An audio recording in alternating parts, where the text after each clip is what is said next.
Good morning, Dave the Samoan Watchman.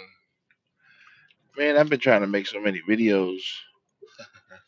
I've been trying to make so many videos and having some complications since my memory wants to be full every time I want to record something. Anyways, I hope you guys are doing well this morning. It's been a minute since I've done anything live, and man, I'm a truth seeker. Um, there's a lot of stuff that I want to talk about. I'll talk about when it comes to that kind of stuff. But today, man, I'm just grateful this morning, and I just wanted to wake up and give an encouragement this morning. Um, and I hope you can hear me. I'm not sure how the sound is going through my car system, or if it's on my headphones right now. But just grateful. Thank God for another day. Thank God that He has given me an able body that has gone through some stuff. But I'm up early before the crack of dawn, and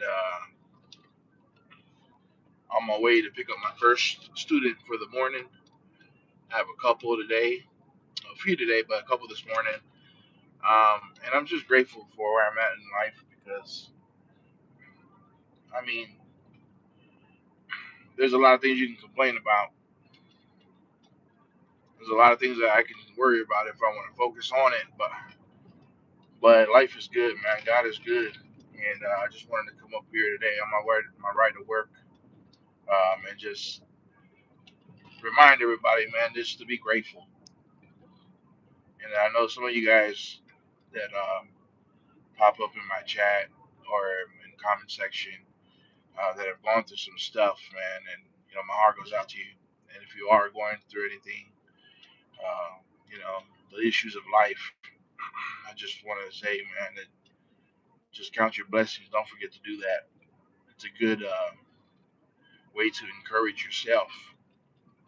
Just being grateful for what you have, as opposed to what you don't have, and things you can do, as opposed to what you can't. Um, Past couple of days, if you don't know, I'm a big wrestling fan, and just the past couple of years, man, I really got back into wrestling, um, WWE, and I love it. I love it. It's sort of self medication for me, therapy. It's a way for me to uh, just to be entertained, with some good wholesome fun. Just something that connects me to my dad because that's something that he loved and something that we love to do together. Sit down and watch wrestling, and so to see the people on that were on our TVs when I was young, now in their older days, and watching their children take to the ring, it's a beautiful thing, man. It's just I'm in the place of my dad, where my dad was at, where hey Kelly, good morning. So yeah, I know. So I'm driving for a new company now, and some of these students, they start early, so I got to get to where they're at. LA, I drive mainly for LA County, and LA County is huge, so you never know where you're gonna be, and end up. I drive all across Southern California throughout the day. I love it.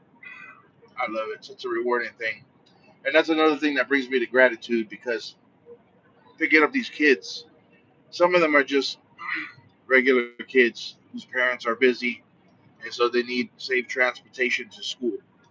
And so they hire my company through this app. My company, it's an app just like kind of like Uber, but better because the drivers have to go through an extensive background check as we are dealing with schools and dealing with teachers and students. Hopefully, you guys can hear me okay. Please let me know.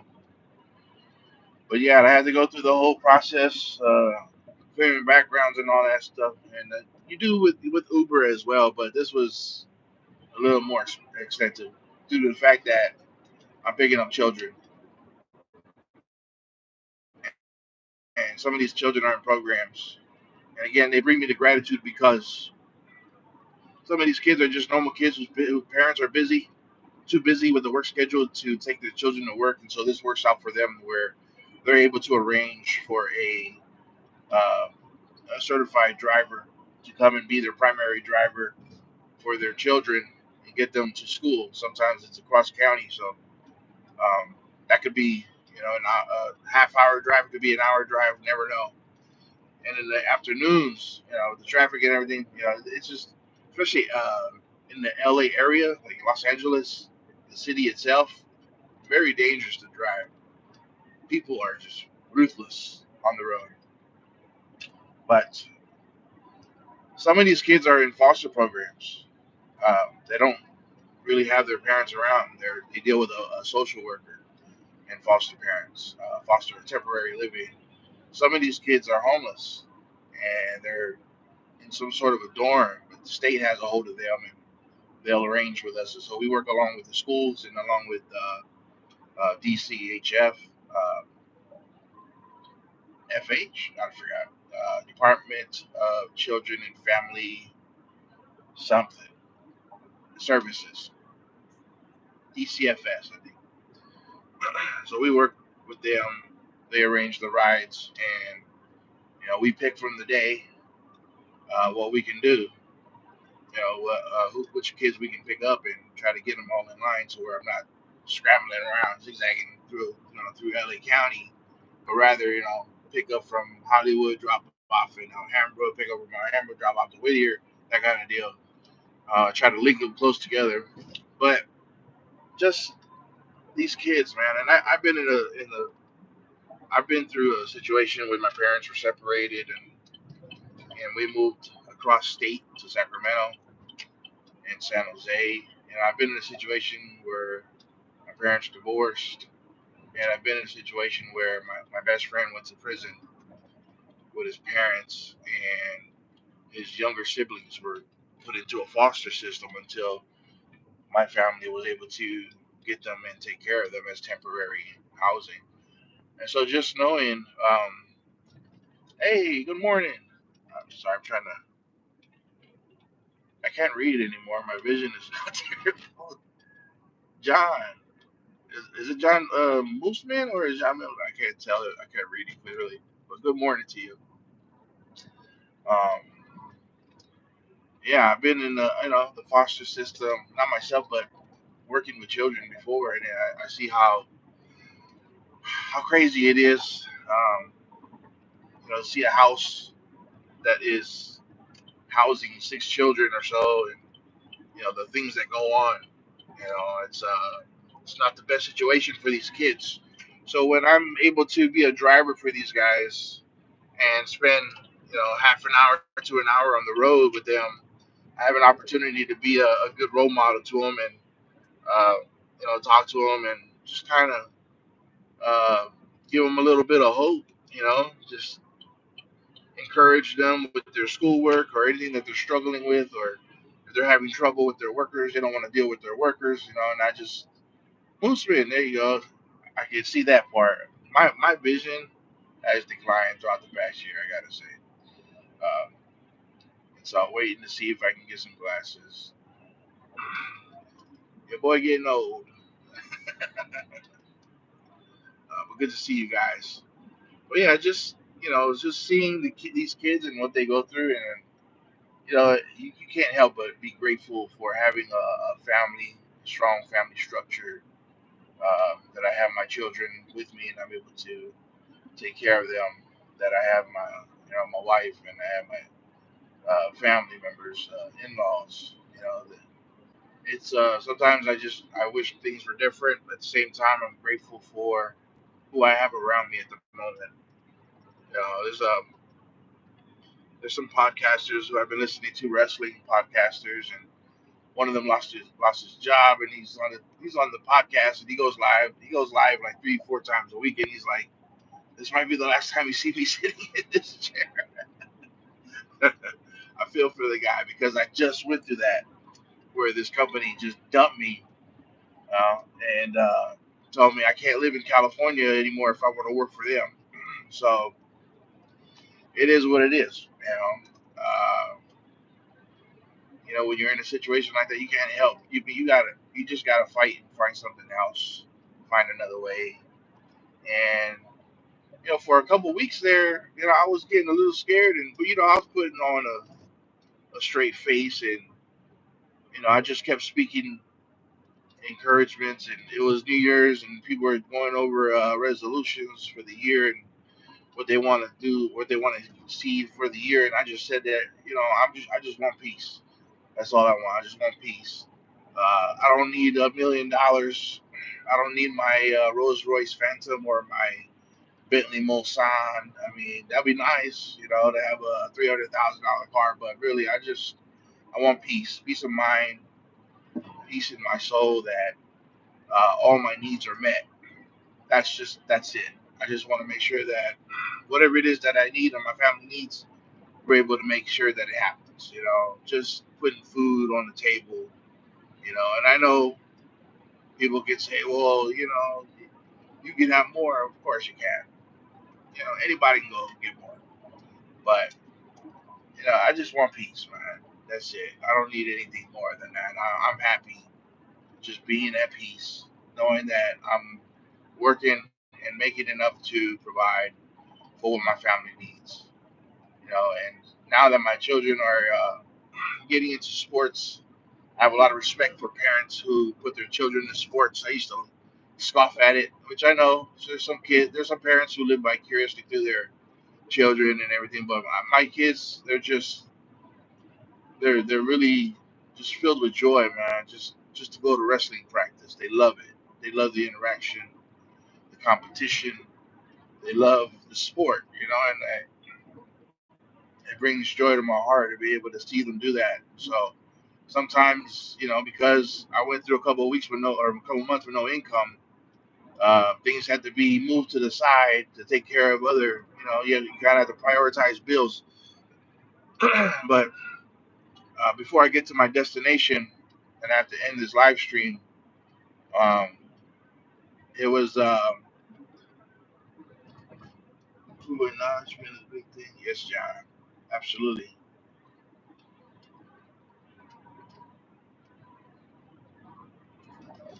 Yeah, man. Thanks, John, for that. I don't know, John, if you watched WCW growing up, or even the old WWF, but Lex Luger, big time name, legend in wrestling, is finally being inducted into the WWE Hall of Fame, which this is a long time coming. This is way overdue. The guy is, like I say, he's a legend. He's supposed to be the next Hulk Hogan, they said, when Hogan left. And when I stopped watching wrestling for about 14 years and came back to it, and everything was different. And I got to see some of the old timers. I'm like, oh, they're still here. Um, and I always wondered what happened in that time, that decade. Where did this person go? Where did this person, end up doing? I see some of them are working backstage now. Some of them are trainers now. Some of them are writers, and they help out in the road team. Um, and some of them, their children are now wrestling, and some of them are still there, wrestling themselves. Uh, but Lex Luger, and this guy got paralyzed from the neck down, and all the muscle that he worked so hard for. I mean, his physique is what he was known for. This guy, one of his personas was the narcissist. He was just, you know, perfect body. I mean, this guy, he lived the lifestyle in order to maintain that body. And he talks about the work that goes into uh, maintaining that muscle, keeping that muscle, just the intake of protein and the workouts, trying to squeeze in workouts here and there. Um, it's crazy, a lot of respect. I gain a lot of respect for those people who live that lifestyle. Just knowing the work that goes into it, 8 meals a day. I mean that sounds nice. I could do that. Just the intake of protein and everything that went into it.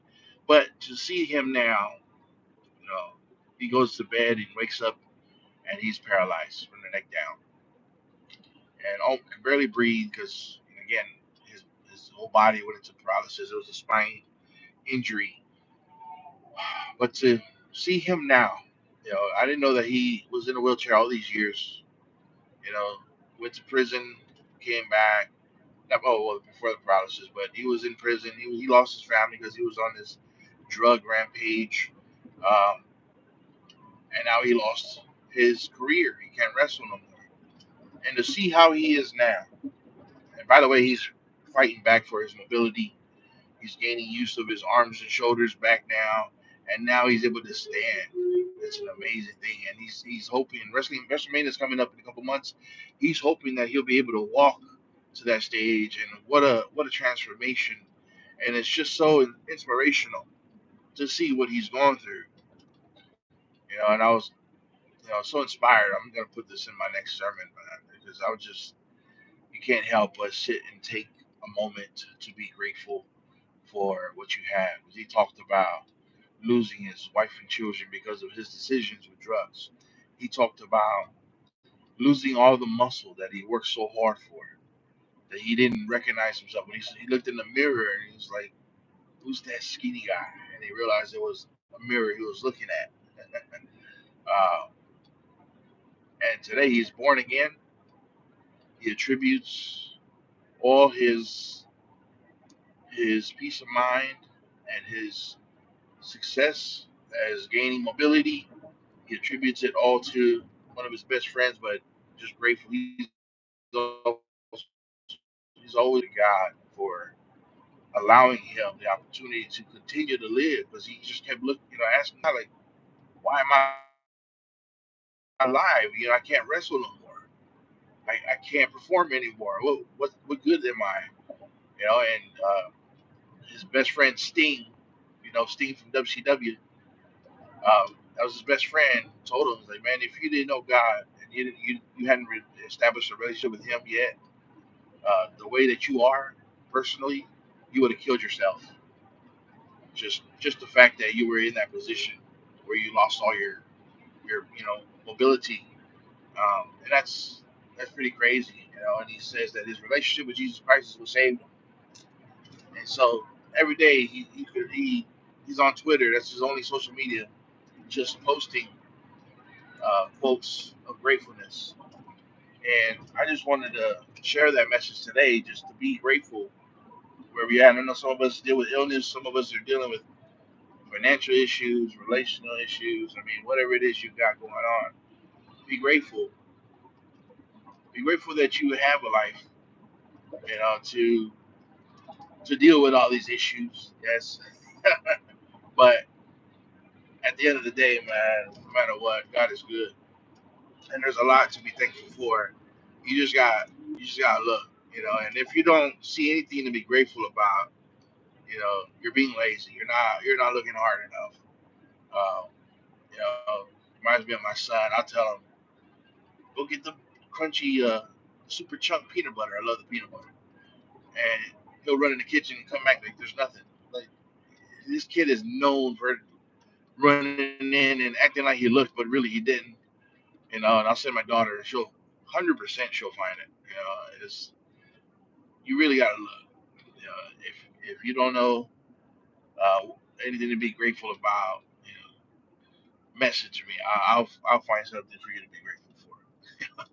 Just the fact that you have breath in your lungs and blood pumping through your veins, man, is something that's an opportunity for you to improve your life, to get better, to get the things that you want, and the things that you aspire for. I mean, I know what I seem like when as a truth seeker. I'm the kind of guy who calls out truth, and I don't shy away from it. And that makes somebody look like they're a negative person. Like they're a downer, and I understand that. I really, in heart, man, I'm so grateful for things, and that's what keeps me going. Because most of you don't know the all the issues that I face and the stress that I go through, and I don't talk about it. I really don't.